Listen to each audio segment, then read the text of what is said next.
La Bible n'est pas un livre de médecine, mais elle parle énormément de stress, de la colère, de l'excès, de l'anxiété et de nos habitudes de vie. Et aujourd'hui, beaucoup de maladies modernes sont aggravées par exactement ces choses-là. La maladie n'est pas toujours le résultat d'un péché ou d'un manque de foi. Attention, hein. Mais la Bible nous encourage à vivre avec sagesse, avec équilibre, avec une paix intérieure et une discipline. Voici donc 10 avertissements bibliques qui nous poussent à protéger aussi notre santé physique et émotionnelle. 1. La colère permanente détruit le corps. Une vie remplie de colère, de rancune et de tension constante fatigue le cœur et l'esprit. Proverbe 14, verset 30 dit « Un cœur paisible est la vie du corps ». 2. Le stress et l'anxiété épuisent intérieurement. Beaucoup de personnes vivent sous pression constante, sans repos, sans paix mentale. Et cela finit par affecter le sommeil, le cœur, l'énergie et la santé globale. Philippiens 4, 6 à 7 nous invite à remettre nos inquiétudes à Dieu. 3. L'excès détruit l'équilibre. La Bible parle souvent de tempérance dans la nourriture, l'alcool, les habitudes et le mode de vie. Un corps sans discipline finit par souffrir. 4. Le manque de repos peut briser une personne.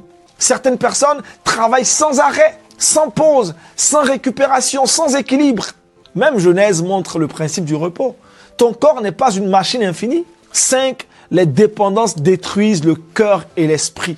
L'alcoolisme, certaines drogues et les excès peuvent détruire le cœur, le cerveau, les relations et la paix intérieure. Dieu nous appelle à prendre soin de notre corps avec sagesse. 6. Le corps a besoin de mouvement. L'activité physique aide le cœur, l'énergie, le mental et même l'équilibre émotionnel. Prendre soin de son corps n'est pas de la vanité, c'est aussi de la responsabilité. 7. La paix intérieure est une médecine. Certaines personnes ont de l'argent, du succès, des apparences solides, mais aucune paix intérieure. Or, un cœur constamment agité finit par s'épuiser.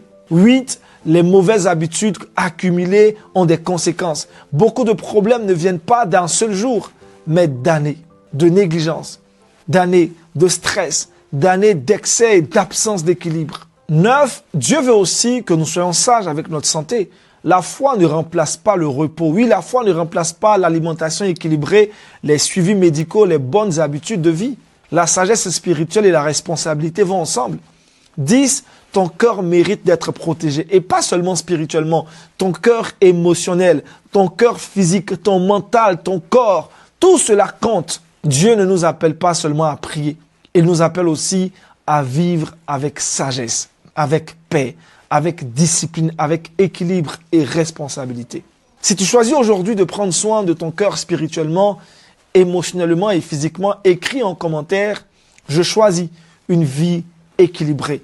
Et partage cette vidéo à quelqu'un qui oublie parfois que la santé est aussi une responsabilité spirituelle. Papa God n'est pas du tout méchant. Shalom.